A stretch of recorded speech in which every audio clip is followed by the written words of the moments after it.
Welcome to Outside is Magic, a podcast about the intersection of creativity and the outdoors. I'm your host, Christopher San Agustin, a creative director and founder of Broken Coastal, a studio rooted in storytelling, design, and community.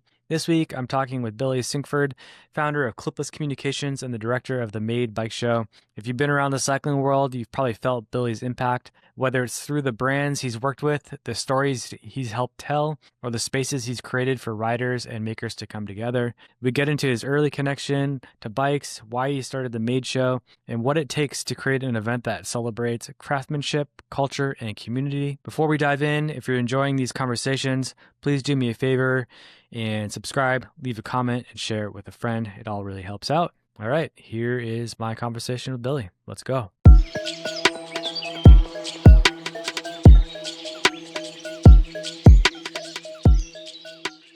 Thanks, Billy, for jumping on the podcast. I wanted to start it off just asking you about your earliest memory of falling in love with bikes, because I know bicycles are what brought us together and they're really special to us. Earliest memory, let's see. I lived in Cincinnati, Ohio when I was a very young child, and I have a very different memory of this from what my father remembers, but we lived in certainly not the best part of town. My father was a contractor and he had rebuilt this house with a second floor for his mother to live on. It was not a mansion, but in my mind, it was a mansion. It was huge. We had all this property, and I would rip my bike around. I remember one of my neighbors shot a BB gun out the window, and I was standing up, and the BB went through my crappy little kid bike seat. Wow. So that was it. I remember there was something strangely thrilling about that after the fact, and I was like, I want to go out and explore more of this world. I'm not get shot with BB guns, but that was my first memory of cycling where I kind of came to with bikes. Wow, that's pretty cool. I'm kind of curious on just in general, do you feel cycling has shaped who you are? Is it part of your identity? It's a huge, yeah, that's a good one. It's a huge part of my identity. So I think you probably feel the same way, and probably a lot of people listening to this. When your passion and your work and your life kind of all end up revolving around one thing, I think that's extremely rare and super special. So I feel very, very fortunate that the stars have aligned and I've been able to, make bikes my life and allow them to be involved in every aspect of my day. They definitely have shaped me from a very young age through my teenage years. I've worked bikes pretty much my entire life, with the exception of a short stint in the Army. So I don't know how to do anything else other than work bikes. Yeah. Looking back, is there a moment with cycling that maybe was very special to you, but you didn't realize it at the time? Yeah, a couple. I think the first time, I mean, without a doubt, the first handmade bike show that I went to was extremely special. That's where I have found my passion in the cycling space, that we kind of all cohabitate together.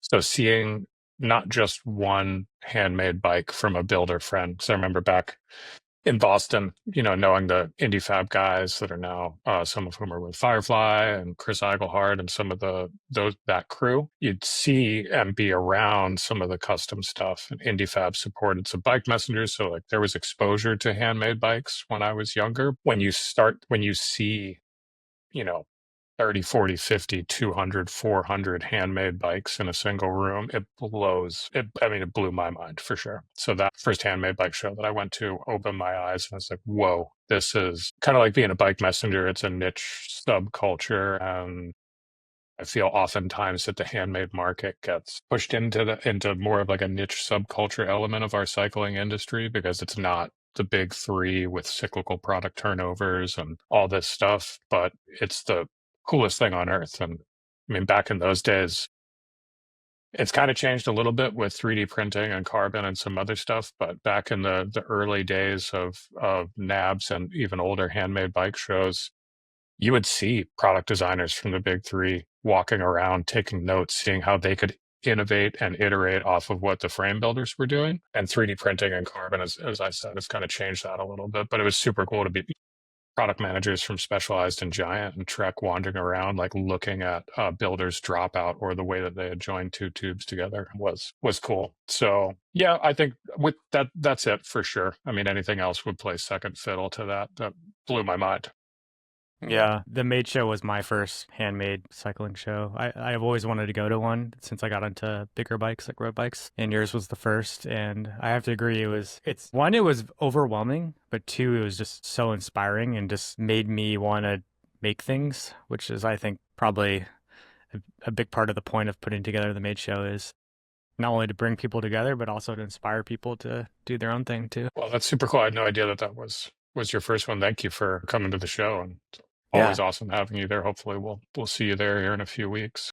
yeah, yeah. Yeah, it's I mean, it's about the community for sure. And you go to any other cycling event, and there is this like larger overarching cycling industry family that I feel super fortunate to be a part of. And that's honestly why I do what I do. And I think a lot of us feel the same way, where we're like, we're getting to spend our days with people that are like-minded, passionate about one thing, and then seeing where that one thing spreads out and branches out is always really cool. But it is the community aspect, and then yeah, you sitting around a room seeing 50 different takes on a gravel bike. It's going to make you think and question what that bike is, what's its intended use purpose, how would I use it, and what can I do with this particular vehicle or material to make it better, and have ultimately just have more fun with it out riding. So yeah, it's really really inspiring to watch that room come to life. Yeah, I want to jump into the Maid Show, but before we do, we talk a little bit about the origin of, is it, excuse me if I butcher it, is it Echoes? So I'm not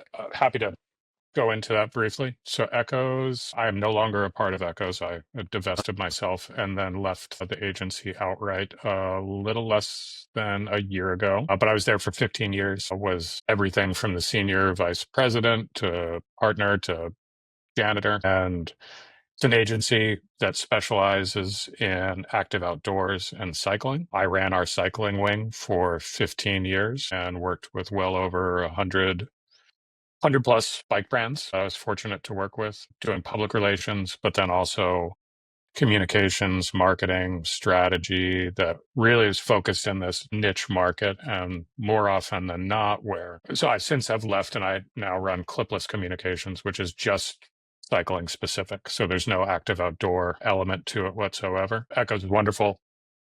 Business partner from Echoes helps me run Made. My partner there, we've known each other for 20 years, but they have a much broader focus in the active Hmm. outdoor and tech space. And I just love bikes, man. That's it. I'm fortunate enough to work with a bunch of brands doing cycling specific marketing and PR. And it often falls in this very niche space where working with frame builders and makers and folks that could use advice and guidance and are super creative, but don't have decades worth of relationships and the knowledge of how to make something roll out and have a real impact and get seen. That's kind of the day job that's turned also into more consulting and almost marketing manager, director of marketing roles that I'm kind of filling for some brands, but just taking, you know, 20 plus years of experience on the marketing and creative side of the cycling industry and getting a chance to put it to work for brands that really otherwise wouldn't have the ability to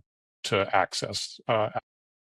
Yeah. I'm wondering if you could talk a little bit more about niching down, because it sounds like the past company, you kind of had a wider market to go after, and niching down, I imagine, is both powerful, but maybe a little scary. I mean, anytime you do anything for the first time is going to be a little bit terrifying, right? The first time you go off a jump or ride a velodrome or whatever it may be, like you're like, it's an oh shit moment without a doubt. The niching down in this case was it was already playing to what I was doing. It was simply removing any perceived safety net that I had, which wasn't really there to begin with. But yeah, I just realized I'm not a runner.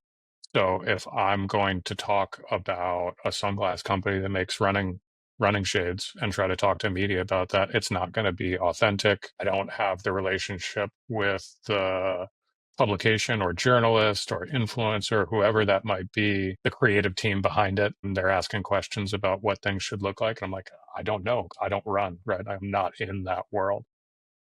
So it was scary, but I think it was really ultimately just super fulfilling to takes a long time to find your zone.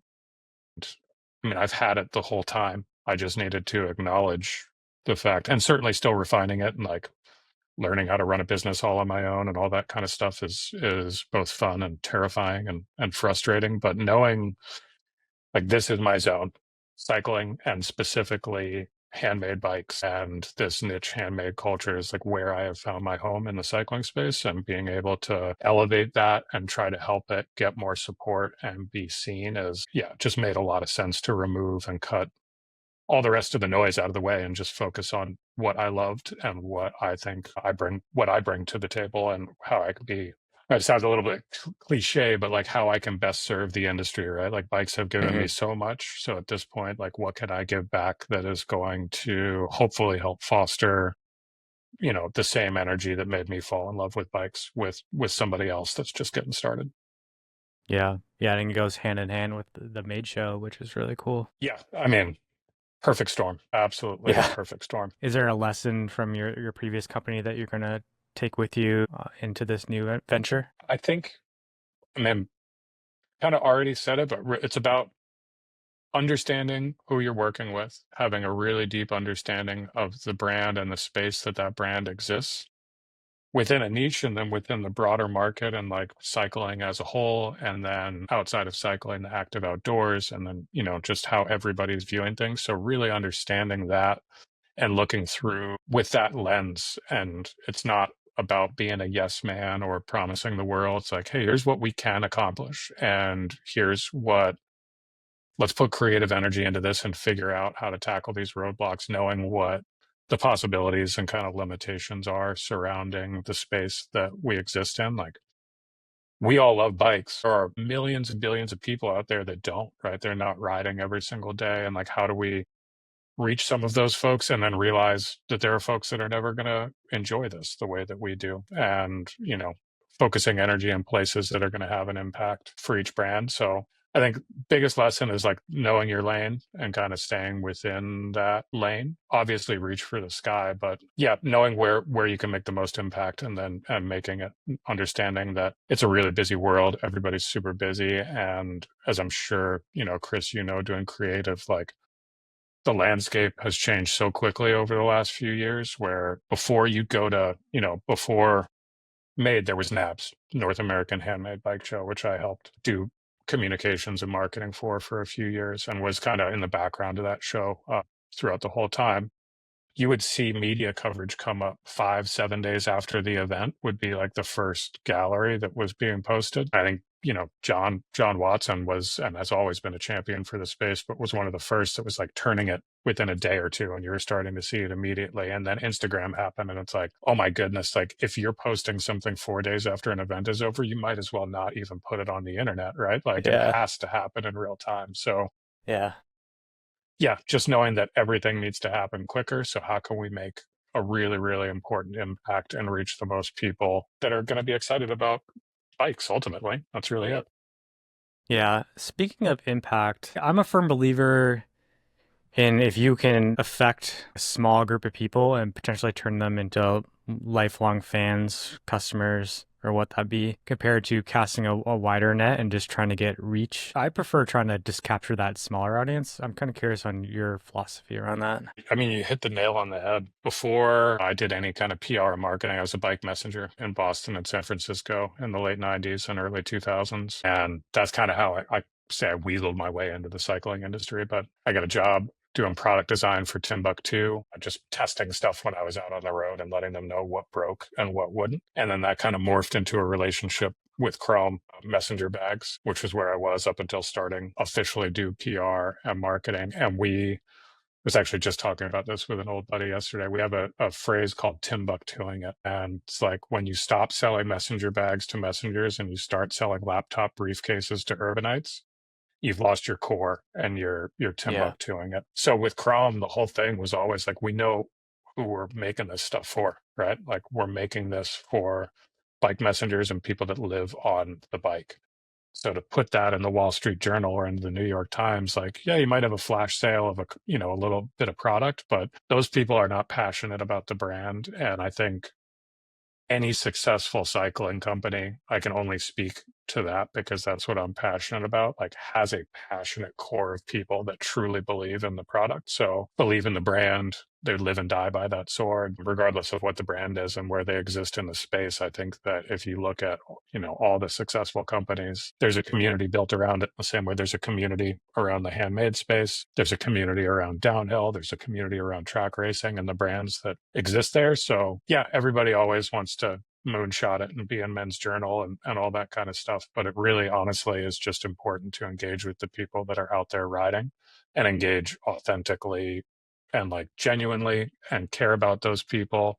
And if you don't, then beat feet and get out of here because this is not the place for you. Yeah. Have you ever been challenged with that with a company where you had to really advocate for that and they just couldn't get it? Early on in my career, for sure, definitely worked. I won't name it. I've had a lot of brands that have tried to enter the cycling space and have worked with me or worked with my old agency to, try to leverage relationships to get in there. And I remember one, it was a watch company that was doing some wacky, like custom faces. They were also doing it for a bazillion other, industries. And they just really wanted to get into the cycling space. And it was just not genuine. I've had that happen a bunch of times. And ultimately, over the years, you can kind of start smelling it from a good distance away, and been fortunate enough to be like, hey, I think we're going to pass. Like maybe you can find somebody else to work with that would be better suited to do this for you. Simply because I won't do that anymore. Smells fishy, and if it's not going to genuinely help the cycling industry culture, and then I don't want anything to do with it. And wish them that, the best of luck. And sometimes you stumble into something and you can find that this is the place that you want to be. And hopefully that's the case with any of those brands or people that they find their way into the cycling world and they're like, this is our home.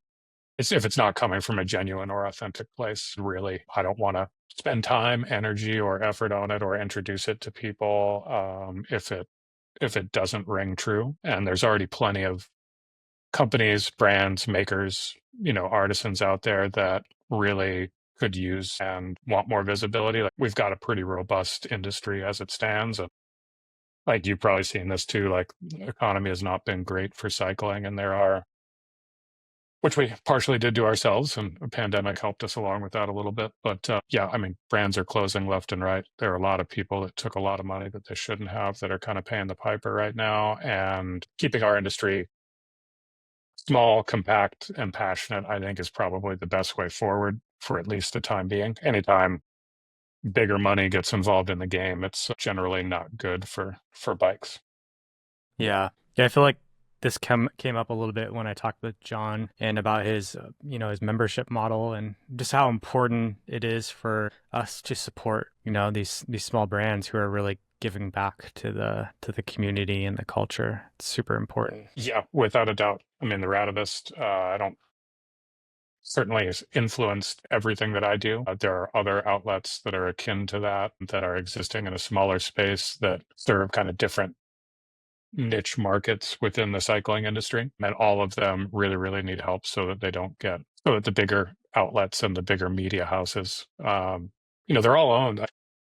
You have independent media like John, and then you've got larger scale media that are owned by a media conglomerate or a house that owns 20, 30 publications, one or two in the bike space, something in the surf space, maybe a trail running thing. And those are the folks that, while they're still doing a great job and they're putting out valuable news, they don't need individual support from everybody in the community in the way that independent cycling media does. And without that, you lose some of the really, really cool and passionate stories and pieces that I think are certainly what gets me out of bed. I'm imagining for you as well, like sitting down and reading a magazine or, like you were talking about earlier, reading a zine, like something that somebody dedicated time to, they printed, like you lose a lot of that energy and kind of that tactile feel with some of the stuff on the internet. So supporting independent media is super duper important right now, more than ever, as the internet gets weirder and weirder and weirder.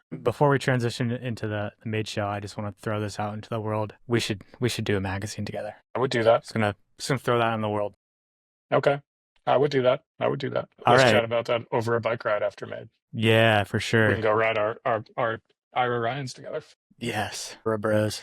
Yeah, so what gave you, I guess, the confidence and I don't know, yeah, the confidence to start the mid show and just go for it? Because I imagine it was a huge thing to take on. I don't think confidence is the right word.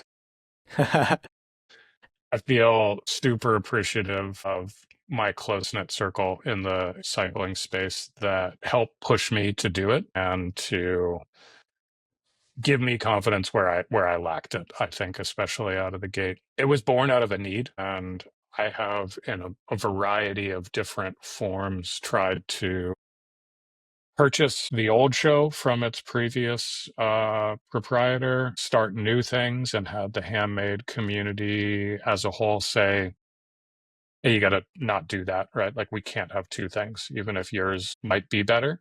It's not proven, and we have no marketing budget or like a very, very small marketing budget if you're a frame builder. And to have something splinter or segment when something is working was like, that was it. But ultimately, you know, before the pandemic, the old show was on the way out, and then the pandemic put, ultimately killed it. And the builder community that had once told me, hey, maybe don't mess with something if it's working, even if it's mildly broken. They got in touch and were like, hey, if you're still interested in doing that. And it was enough time, it cleared after the pandemic, and I was, the goal with this was to have it completely outside. And we settled on Zidell Yards, which is this awesome abandoned shipyard right down on the Portland waterfront. It's like super industrial with raw metal and machinery around. Perfect backdrop for the builders. And I certainly Perfect. won't say that the stars aligned to make it happen, but there was a lot of support from the cycling industry as a whole to help make this happen. From the media to the builders, everybody like knew that it was needed, and it was a really, really good place for me to engage and to spend energy and to try to build something that would give back to the community and to these builders and to my friends. So confidence is definitely not the right word, but I feel like so many good people working with us on the show, supporting the show, that I just throw my all into it every day and hope that that's enough. Yeah, and I imagine once you got through that first day and you see the people coming in, that it was all validated, and you can see that it was worth it for sure.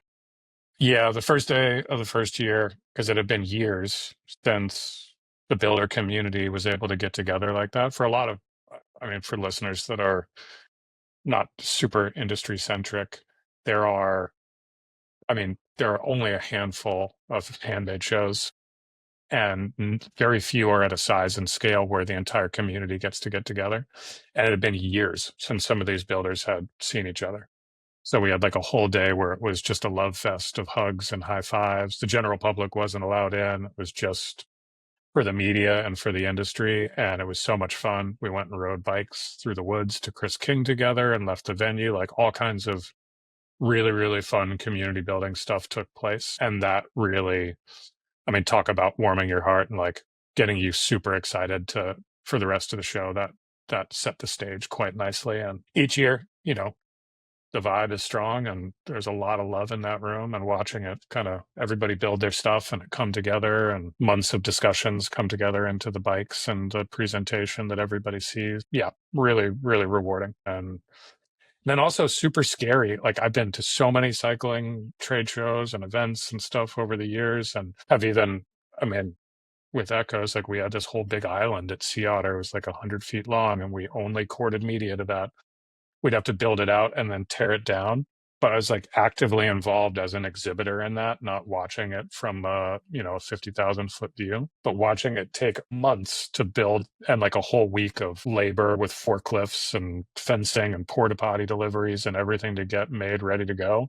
And then an hour and a half later, the hall is empty. Like, when it's over, and you're just like, wow. So super big high while it's all going on, and then like this, it just dissipates. The energy is gone just like that. And that's kind of a weird feeling too that I'm definitely still getting used to. Yeah. I guess what are some challenges that go into putting on an event like this? There's a lot of reward to doing it for sure. I mean, this is 100% a labor of love. So made is not financially rewarding whatsoever. This is something that is a give back, and we're one of the larger cycling events in the US and self-funded. There's no sponsors, there's no nothing. It's all paid for out of pocket, which feels rewarding to do and also sometimes very, very stupid. As much as I love the frame builders, they're artisans first and foremost and not business people. So a lot of the things that are a lot easier if you're working with larger brands become actually the challenging points with some of the frame builders. So getting them registered and set up and making sure they have a good experience is something that we spend extra time on. The logistics of the venue, we never wanted this to go into like a convention center style place with like pipe and drape and big fluorescent lights. That's where the old show was, and there was so little soul in that. And it also Yeah. moved year over year to different locations. So having it in Portland, which I'm fortunate enough to live here, even though I generally tend to stay down at the show during the show just because I'm nervous and I need that extra 40 minutes back and forth to get stuff done. We have such a vibrant cycling community and passionate cycling community here. People want to come and visit that. So, attendees are coming from all over the globe, but it needs to be based in a place with a strong cycling population and people that love bikes. But Zidell Yards it's an abandoned shipyard. There's no potable water. There are no bathrooms. It is right on the river in Portland, which is we have a lot of displaced folks that are living down there, so security is an issue. They're just, when you go to a more set up venue, things can be a little bit plug and play, but everything that we do, we have to bring in, set up, and execute on it, which adds, I think, a much different layer of challenges to the show. It also makes it so much cooler when you look at this big empty space and then you look at it built out and you're like, holy moly, we just made a little world in here that didn't exist before. But I think the challenge of the venue is probably without a doubt the biggest thing that we have to deal with. We have it this year. I think we're likely to have it next year. They're trying to build, as you may have seen, they're trying to build a Major League Baseball stadium and tear that place down. So, like, everything Yeah. surrounding Zidell Yards is all medical offices and condos and a brand new bridge and train station and all this stuff. And then you have what is an eyesore to the rest of the city that we think is the coolest thing on, since sliced bread. We will have to find a new home for the show within the next 2 or 3 years. Got you. Have you ever chatted with the people that put on the OneMoto Show? Yeah, I talk with Thor on a regular basis, Okay.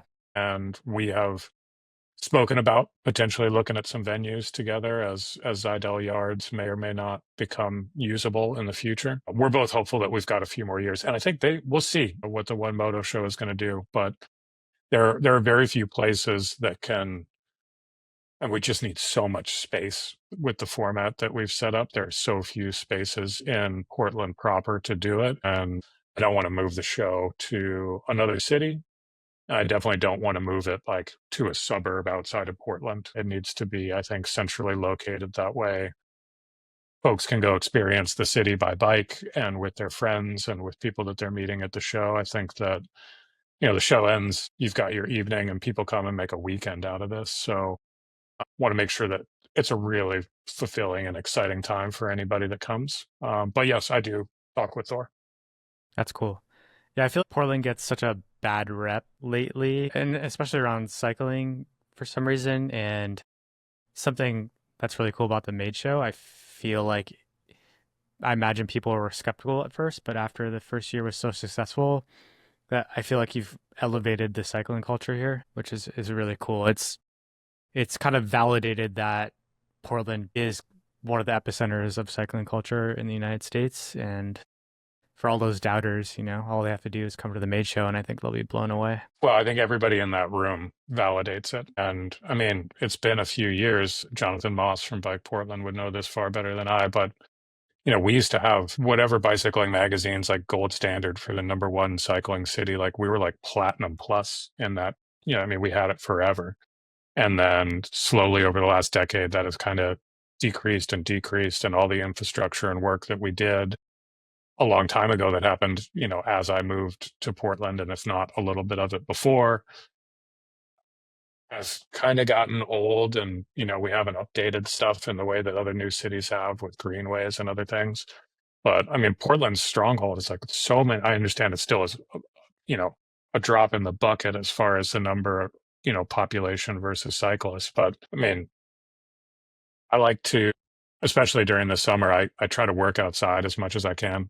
I'll just take a hotspot with me and look a couple little chairs and an extra bottle of water, and I'll go ride my bike either out into the woods or to a park, and I'll sit up there and do all my meetings and all my emails outside, and just watching the number of cyclists going by, and like all walks of life, all shapes, all sizes. Like people are out there having a great time and choosing to ride their bike in this city, and you don't see that in the way that you see it in Portland elsewhere. So that is super inspiring to see. And hopefully we can get a little bit more energy into some of the infrastructure to pick it up, to continue to make it safe for folks to enjoy that. Because not everybody wants to dare, and I certainly don't want to anymore, but daredevil it up like a bike messenger cutting through traffic. Like we need safe, protected places for people to ride their bikes in order for them to feel comfortable. And if somebody can't even feel comfortable commuting on a bike, how on earth are they going to feel comfortable going on a 40-mile road ride or whatever it may be as their recreation, or riding to the trailhead? Now you need to drive. So I think we've got a little bit of work to do, but MAID has definitely brought some energy back to the city. The city and the state have gotten in touch with us about trying to do stuff surrounding the show, and realizing that we're bringing, cycling to the main stage here in Portland. So I think there's conversations to be had after the show to see if we can't help um, use that energy to do something good and productive for the community. Yeah, totally. I mean, when we were thinking about doing the scavenger hunt, one of the ideas was give them a trash bag and have them go fill up a bag of trash from outside the venue, just like I think one at way this to give stage that back. would actually be dangerous and probably not a good idea. But I love that energy, and like, yes, if we have more folks, Chris, like in line with that, our city would be a much better place. I can't wait to see what you do at the show and see you bring your energy into the space, and just watch it, mesh with everybody else's. It's so cool to watch everybody get excited about what everybody's doing. Yeah, I know. I've nothing personally planned for the show this year, but I feel like next year I definitely want to be a part of it in some way, whether it's getting a booth or maybe doing some live podcasting or something. Yeah, I gotta do I something. think it would be cool to see you do some kind of live or semi-live stuff where maybe it's even a set list of questions that you walk around and ask every frame builder. That might not be, given time, accomplishable within, a 3 or 4 day span of time, but I think that would be really, really cool to see. The more For every single one of these builders at the show, it's so important for them to tell their story and to have other people hear it, because these are, one man and one woman shops that in most cases that they don't get a chance to interact with folks, and they're working by themselves for the most part. So Yeah. giving everybody a chance to tell their story is, I think, super valuable. And that to me is what May does, is because I have a background in marketing and communications, I'm not a frame builder. I have tons and tons of, all my friends are frame builders. I love the community, but that is not me. I have collectively built one really shitty bike and welded a couple tubes together poorly. Like, knowing your zone, like I said earlier, and staying within it, like that is not mine. And I leave that to the folks that are phenomenal at it. But yeah, hearing everybody's story, I think, could be super impactful. And there's a lot of great media that are covering the show. Like John will be there. A bunch of other folks are going to be there covering the bikes and documenting it. And that's awesome. But being able to bring as much media and as much energy that will reverberate on the internet and outside of the show, because we'll have thousands of people through the show doors we have every year. And that's awesome. The impact that the media is able to make for a lot of these frame builders, and how that can elevate them and their business, that's really the win. And it's something that, we try to do our best to bring as many folks down to the show so that they can talk about it and share it with their audiences and their communities, so that everybody understands, like, you don't need to walk into a bike shop and buy a specialized whatever. You can get something made entirely for you and it'll cost exactly the same. You lose the instant gratification of walking out the door with the bike, but you gain something that you're going to have a lifetime of memories and experiences with. And you give somebody something that it's going to deepen their connection with cycling. Like they're going to stick around the cycling community and go to rides and engage with groups for longer and longer. Yeah. Yeah. Do you have any advice for people attending the show? How you think they should? I mean, I imagine that everyone is going to approach the show differently, but do you have any advice for people who are going for the first time, how they should approach the show? It's a little overwhelming. My Well, first that's experience, actually, I felt bad because I didn't give everybody the time that I wanted to. It was just so overwhelming. I feel like you need a plan. yeah, that's actually a really good one. I have not thought about that. I think there are pretty much I don't want to put anybody into buckets needlessly. If it's your first time going to the show, walk the whole thing before you stop and look at anything. Understand where everything is, and then go back and figure out what is actually catching your eye and what you want to go see.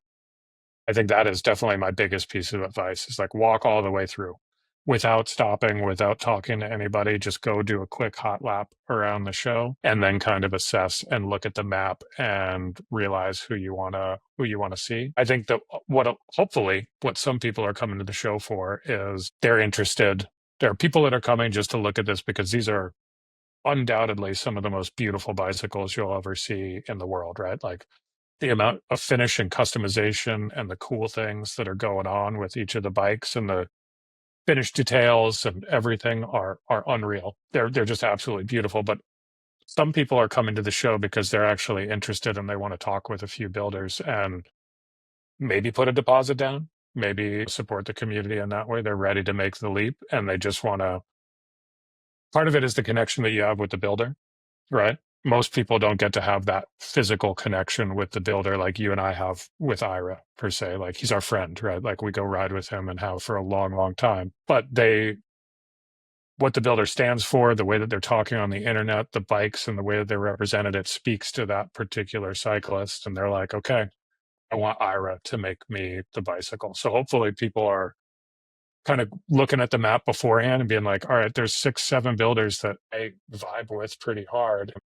I want to go meet them in person and see if that's actually a good connection and if I like their product and I like the energy that they're bringing to the show. So make a short list of people that you absolutely want to see and then definitely walk all the way around the show. And we've got this year, the biggest thing that we're doing different for the last 2 years, and this had to do with OLCC, Oregon liquor license permitting and insurance stuff. We had like outside, we just had a little tiny beer garden and then like a mini food cart pod, which of course Portland is famous for food carts, so you got to have a food cart pod. But we jumped through a bunch of extra hoops this year, and we're gonna have beer and stuff. Will be able now. You can go all throughout the hall.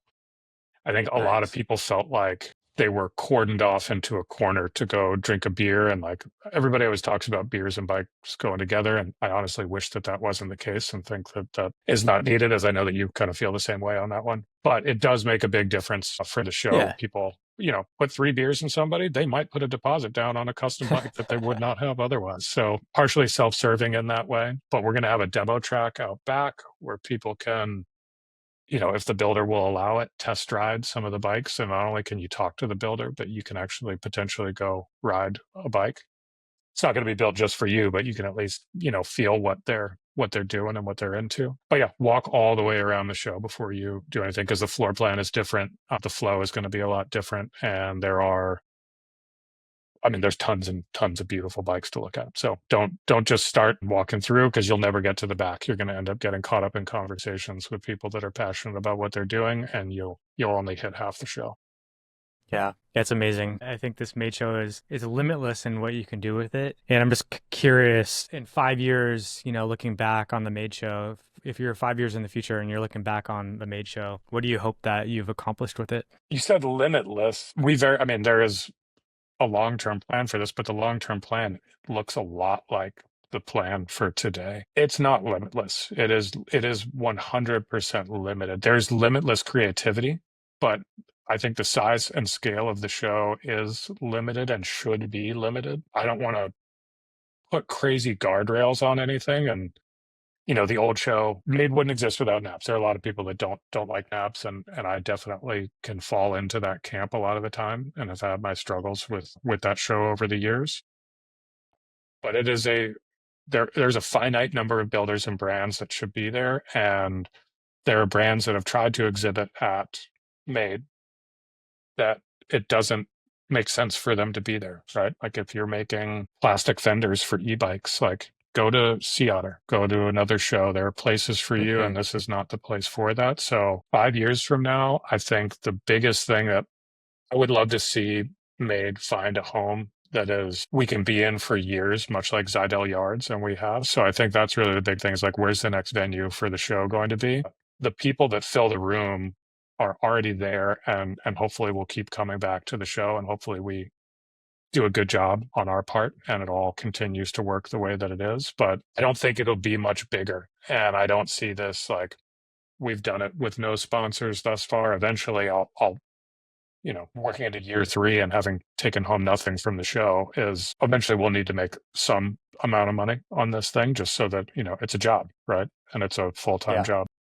For sure. But this is not going to be sponsored by Progressive Insurance with Coca-Cola and all this stuff. Like the frame builder world is small and niche. The handmade community is pretty critical of what is allowed and what is not allowed. So I think operating within the bounds of those constraints is where the show needs to stay. So there's room for growth, but I think that growth is definitely limited. The creativity is limitless, but the growth of the show and the size and scale is eventually will cap out.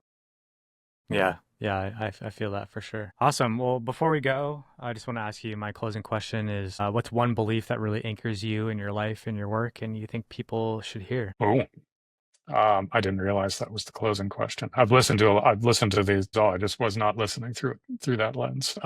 Do what you're passionate about and find a way to make that passion a part of your life. I would be nowhere without bikes. And I think most of the people that I care about in our community feel the same way, just that bikes are the common thread that we all have, and we all do different things within that space, but we all, love cycling, whether we're working in it or whether it's our passion or hobby. But find a way to integrate that into your life, hold that shit tight and don't let it go, because that's, if you're not happy, what's the point, right? And so find the passion and hold it. Yeah. Well, thank you for joining me. And yeah, I look forward to checking out the Made Show. Yeah, excited to see you down there. Maybe I'll even have a few minutes to go do some scavenging with you. Yeah. All right. Thanks, man. All right. That's our show for today. If you like this episode, please subscribe, leave a review, or share it with a friend. It all really helps out. If you have any questions about the creative process or anything in between, please drop a comment.